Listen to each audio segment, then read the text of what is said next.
The government tried to control the situation and called out the cavalry once again. However, the cavalry refused to fire on the demonstrators.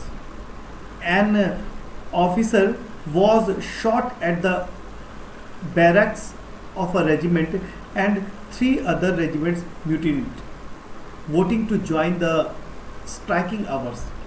By the evening, soldiers and striking workers had gathered to form a Soviet or council in the same building as the Duma met. This was the Petrograd Soviet. सरकार ने स्थिति पर नियंत्रण कायम करने के लिए एक बार फिर घुड़सवार सैनिकों को तैनात कर दिया, लेकिन घुड़सवार सैनिकों की टुकड़ियों ने प्रदर्शनकारियों पर गोली चलाने से इनकार कर दिया। गुस्साए सिपाहियों ने एक रेजिमेंट के बैरक में अपने ही एक ऑफिसर पर गोली चला दी। 3 दूसरी रेजिमेंटों ने भी बगावत कर दी और हड़ताली मजदूरों के साथ आ मिले। उस शाम को सिपाही और मजदूर एक सोवियत या परिषद का गठन करने के लिए उसी इमारत में जमा हुए जहां अब तक ड्यूमा की बैठक हुआ करती थी। यहीं से पेट्रोग्राद सोवियत का जन्म हुआ। The next day, a delegation went to see the Tsar. Military commanders advised him to abdicate. He followed their advice and abdicated on 2nd March. Soviet leaders and Duma leaders formed a provisional government to run the country. Russia's future would be decided by a constituent assembly elected on the basis of universal adult suffrage. Petrograd had led the February Revolution that brought down the monarchy in February 1917. अगले दिन एक प्रतिनिधि मंडल jar से मिलने गया। सैनिक commando ने उसे सलाह दी कि वो राजगद्दी छोड़ दे।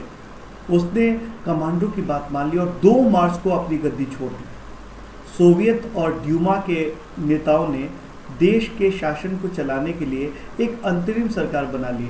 तय किया गया कि रूस के भविष्य के बारे में फैसला लेने की जिम्मेदारी संविधान सभा को सौंप दी जाए और उसका चुनाव सार्वभौमिक वयस्क मताधिकार के आधार पर किया जाए। फरवरी 1917 में राजशाही की गद्दी से हटाने वाली क्रांति का झंडा पेट्रोग्राद के हाथों में था। आफ्टर फरवरी के बाद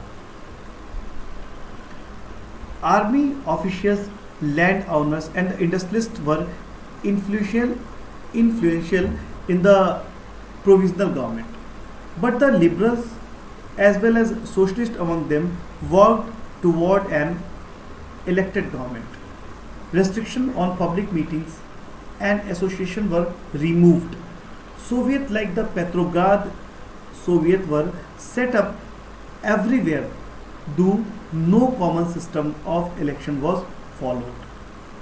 अंतरिम सरकार में सैनिक अधिकारी, भूस्वामी और उद्योगपति प्रभावशाली थे। उनमें उदारवादी और समाजवादी जल्दी से जल्दी निर्वाचित सरकार का गठन चाहते थे। जनसभा करने और संगठन बनाने पर लगी पाबंदी हटा ली गई। हालांकि निर्वाचन का तरीका सब जगह एक जैसा नहीं था, लेकिन पेट्रोग्राद सोवियत की तर्ज पर सब जगह सोवियतें बना ली गई। In April 1917, the Bolshevik leader Vladimir Lenin returned to Russia from exile. He and the Bolshevik had opposed the war since 1914. Now he felt it was time for Soviets to take over power. He declared that the war be brought to a close, land be transferred to the peasants, and banks be nationalized. These 3 demands were Lenin's April thesis. अप्रैल 1917 में बोल्शेविकों के निर्वासित नेता Vladimir Lenin रूस लौटा।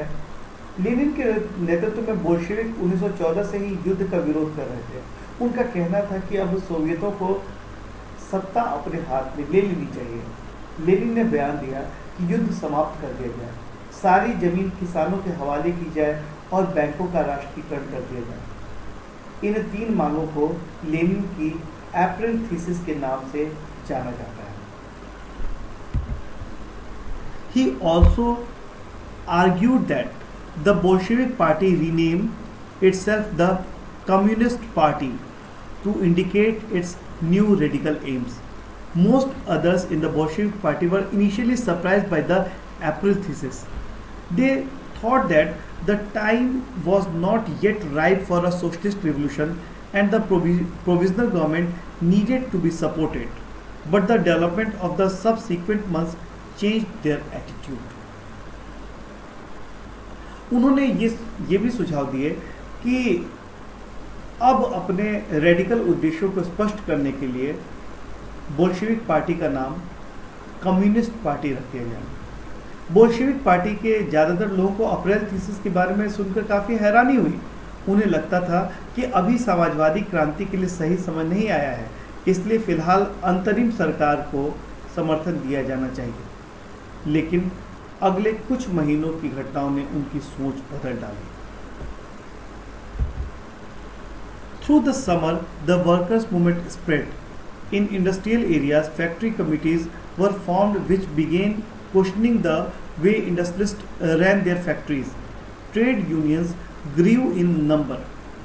Soldiers' committees were formed in the army.